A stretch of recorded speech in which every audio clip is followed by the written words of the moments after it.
আমরা শিক্ষার্থীরা আমাদেরকে মাদক থেকে দূরে রক্ষা করুন, আর এখানে স্কুলে যে কিশোর গ্যাংটি থাকে তাদের থেকে আমাদেরকে রক্ষা করুন। আর হচ্ছে গিয়ে মাদক আমাদের শরীরের জন্য যেহেতু ক্ষতিকারক, আমরা এটা থেকে দূরে থাকার চেষ্টা করব, তবে সর্বোচ্চ কিশোর গ্যাং থেকে দূরে থাকার চেষ্টা করতেছি। গত পরশুদিন মা দিবসে দিলপুরে সন্তান কর্তৃক মা খুন এই ছবি, এই দৃশ্য দেখার পরে একজন বাবা হিসাবে, একজন শিক্ষক হিসাবে আমি মানসিকভাবে একবার অসুস্থ হয়ে পড়েছি। এভাবে একটা সমাজকে চলতে দেয়া যায় না। আমাদের চোখের সামনে আমাদের সন্তানরা অমানুষ হয়ে যাবে, পশুতে পরিণত হবে, এটাকে আমরা চলতে দিতে পারি না। তাই মাদকের বিরুদ্ধে শুধু প্রতিবাদ না, ব্যক্তিগত সক্রিয় অংশগ্রহণের অংশ হিসাবে আজকে এই মানববন্ধনে আমরা একত্রিত হয়েছি। আমাদের মূল উদ্দেশ্য হলো আমাদের এলাকাকে আমরা মাদক মুক্ত করব। মাদকের সাথে যারা সম্পৃক্ত, সম্মিলিতভাবে আমরা তাদের বিরুদ্ধে ঐক্যবদ্ধ অবস্থান নিব। ইনশাল্লাহ এই সমাজ থেকে আমরা মাদক নির্মূল করব।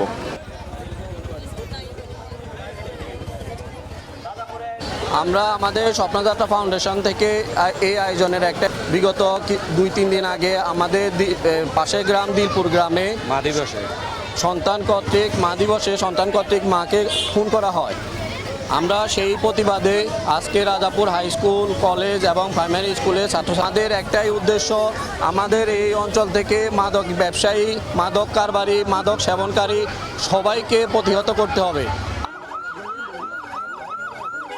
আমরা প্রত্যেক মসজিদে সমাজকে মুসল্লিদেরকে নিয়ে, জনপ্রতিনিধিদেরকে নিয়ে, সমাজসেবীদেরকে নিয়ে আমরা একত্রিত হয়ে সমাজে যারা এখনো নতুন করে এর সাথে মাদকের সাথে আসক্ত হচ্ছে তাদেরকে আমরা ফিরিয়ে আনা এবং আমাদের দৃঢ় প্রতিজ্ঞ বা যে প্রশাসনের কাছে আমাদের আবেদন যে আপনারা আমাদের সাথে সহযোগিতা করে যারা মাদক কারবারি তাদেরকে আপনারা অবিলম্বে গ্রেপ্তার করুন এবং কি তাদেরকে সাজার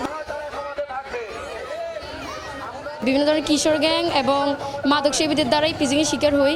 আমরা চাই সমাজ থেকে এগুলো নির্মূল হোক।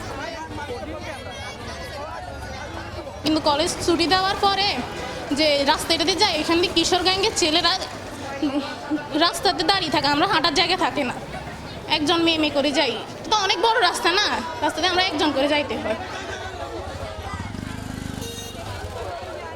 বিভিন্ন ছেলেরা ধূমপানের শিকার হচ্ছে এবং তারা ধূমপানের প্রতি আসক্ত হয়ে পড়ছে, আর ধূমপানের পরে তারা ধীরে ধীরে মাদকাসক্তির প্রতিও আসক্ত হয়ে পড়তেছে।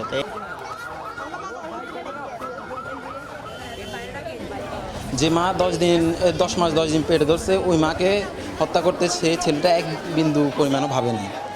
আমরা চাই আমাদের সমাজটা মাদক মুক্ত হোক। যে মুখে মা সে মুখে মাদককে না বলি।